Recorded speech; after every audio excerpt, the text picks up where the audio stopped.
What's going on, everybody? Marty here. And do you know that you can pull victory from the jaws of defeat? I'm sure you do. I'm sure you've seen it all the time. You see it on sporting events. You see it.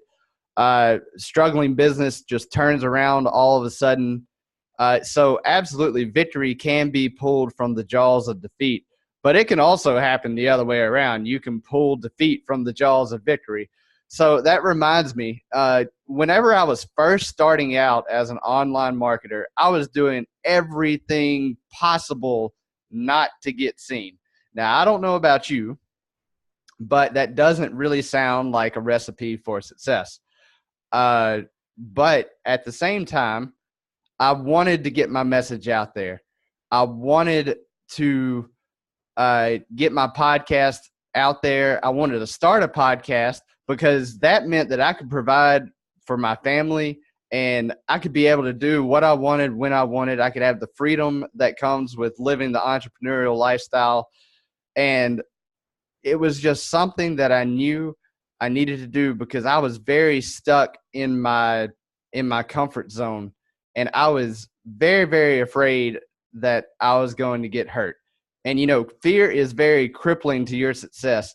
And that was really my hang up. And I started out saying that, I didn't have an audience. Like, I have no audience. People aren't going to listen to me anyway. But, actually I was just afraid. Like, I was afraid people would laugh at me, criticize me, hate me, like do all these things. And I was a little afraid that I would come across as high and mighty or something similar because, I had friends in the past or people that didn't know me that would come up to me later and say, hey, man, is like, the reason I never talked to you is because you look like a dick. And I was like, I'm really not. Like, I'm extremely scared of people. It's like, you wouldn't believe some of the things that I would go through sometimes before some live calls.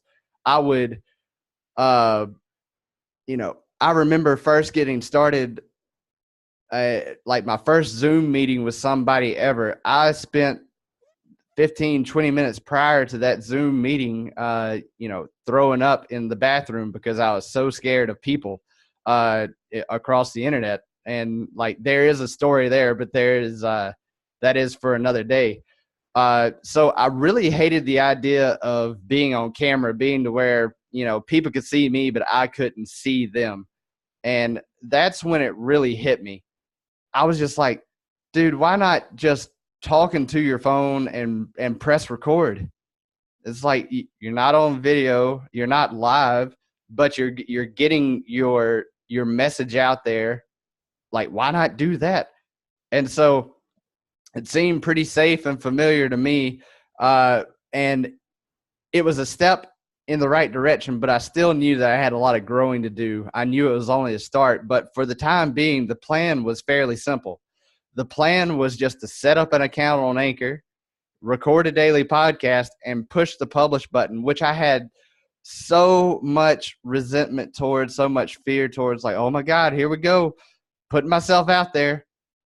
But, and before I knew it, I had a podcast, but there was some things that I didn't understand before. Is like, now that I had this podcast, now that I was pushing the publishing button, there was no one there to listen to it.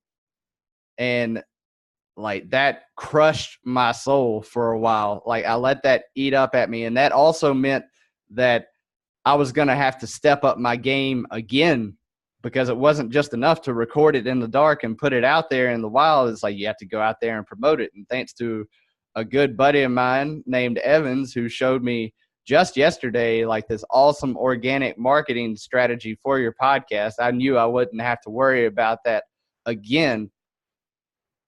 But despite the abysmal listener rate that I, currently have, I had actually done what I had set out to do. The podcast was successful because I had created 100 episodes of value-filled content that I knew could change the world. It could easily be repurposed and redistributed and get into the hands of the people who needed that information that I put out within that 100 episodes. And it never would have happened if I hadn't grown as a person and stuck my neck out there. Vulnerability will free you and carry you a long way if you choose to show it. But I realized that I had set myself up to win the game regardless of the numbers. I had prepared in such a way that I knew that I was going to have fun no matter what. At the end of the day, that's a win to me. So thank you guys for 100 strong episodes of Marketing Siege Radio, and I cannot wait to continue this journey and show the world the power of adding gamification to your life, to your business. And I know if you're anything like me, that you love that addicting feeling that comes from leveling up. So remember, you're one upgrade away.